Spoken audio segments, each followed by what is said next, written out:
Disahkan menghidap penyakit Heartlands deformity iaitu benjolan tulang pada belakang tumit. Namun Muhammad Hafiz Mansur terdiri tetap semangat mencari rezeki dan melaksanakan tugas sebagai ketua keluarga. Kecekalan bapa kepada 4 orang anak ini kami paparkan dalam segmen Potret Inspirasi. Laporan Ain Syafiqah Zaki. Berkunjung ke rumahnya di Setia Alam Selangor, Muhammad Hafiz sedang tekun menyiapkan tempahan kek lapis. Kongsinya, ini sahaja sumber rezeki utama untuk menyara keluarga. Bila saya nak mula menjual kek lapis ni, saya tak tahu berkenaan dengan TikTok, dengan Shopee apa semua. Tapi saya lawan. Saya kata kalau saya sebagai keluarga saya tak buat, benda tu mungkin satu benda yang mustahil. Sebab macam TikTok, macam Shopee apa semua tu bukan Instagram, bukan di zaman saya.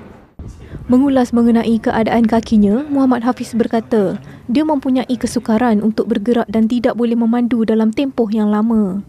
Lebih memilukan, anak sulungnya Khairin Adriana Tihani yang menghidap penyakit jantung kronik perlu menjalani pembedahan untuk menukar injap jantung pada Mac depan dan kosnya dijangka mencecah RM60,000. Boleh ikutkan, saya sebenarnya memang saya mengharapkan satu masa saya tidak lagi memerlukan bantuan lah secara bulanan, sebab saya ingin memberi peluang kepada mereka yang sepatutnya menerima.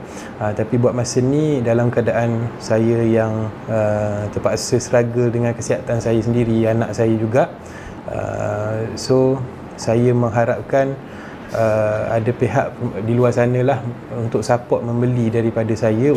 Meskipun jualan kek lapisnya tidak menentu, dia dalam pada itu bersyukur kerana ramai netizen tampil menyokong dan memberikan komen positif kepada keluarganya. Ain Syafiqah Zaki, Buletin TV9. Terima kasih bapa sebab banyak korban untuk kakak. Saya bapa. Hari Jumaat